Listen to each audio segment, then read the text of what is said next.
Hello friends, welcome to Anitha tasty corner. இன்றைக்கி நம்ம சேனலில் இட்லி, தோசை, ரைஸுக்கு வச்சு சாப்பிட்ற மாதிரி சிம்பிளான ஒரு தக்காளி கடையின் ரெசிபி பார்க்கலாங்க. 2 விசில் வச்சா போதும், உடனே ரெடி ஆகிடும். வாங்க எப்படி செய்கிறதுன்னு பார்க்கலாம். நம்ம சேனலை இது வரைக்கும் சப்ஸ்கிரைப் பண்ணாமல் இருக்கீங்கன்னா மறந்துடாமல் சப்ஸ்கிரைப் பண்ணிக்கோங்க ஃப்ரெண்ட்ஸ். குக்கர் எடுத்துக்கோங்க. அதில் மீடியம் சைஸ் தக்காளி ஒரு 4 சேர்த்துக்கோங்க. தக்காளி பழமாக எடுத்துக்கோங்க. எந்த சைஸில் தக்காளி எடுத்தீங்களோ அதே சைஸில் ஒரே ஒரு வெங்காயம் கட் பண்ணி சேர்த்துக்கோங்க. இதோட ஒரு 6 பல் பூண்டு சேர்த்துக்கோங்க. குட்டியாக இருக்கிறதுனால 6 எடுத்துருக்கிறேன். நீங்கள் கொஞ்சம் பெருசாக இருந்தால் 2 அல்லது 3 எடுத்துக்கோங்க. 2 டீஸ்பூன் மிளகாய்த்தூள் சேர்த்துக்கோங்க. இந்த ரெசிபிக்கு தேவையான உப்பு சேர்த்துக்கோங்க.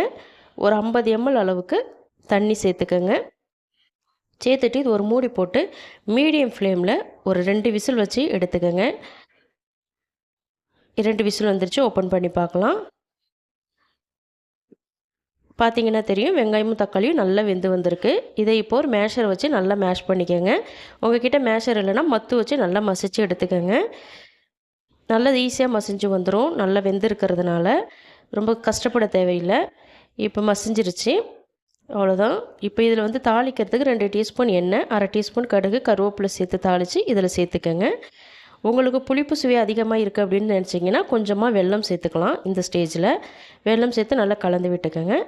இது இட்லி, தோசை, ரைஸ் 3க்குமே ரொம்ப சூப்பராக இருக்குங்க. ட்ரை பண்ணி பாருங்கள். ட்ரை பண்ணி பார்த்துட்டு உங்கள் ஃபீட்பேக்கை எனக்கு சொல்லுங்கள்.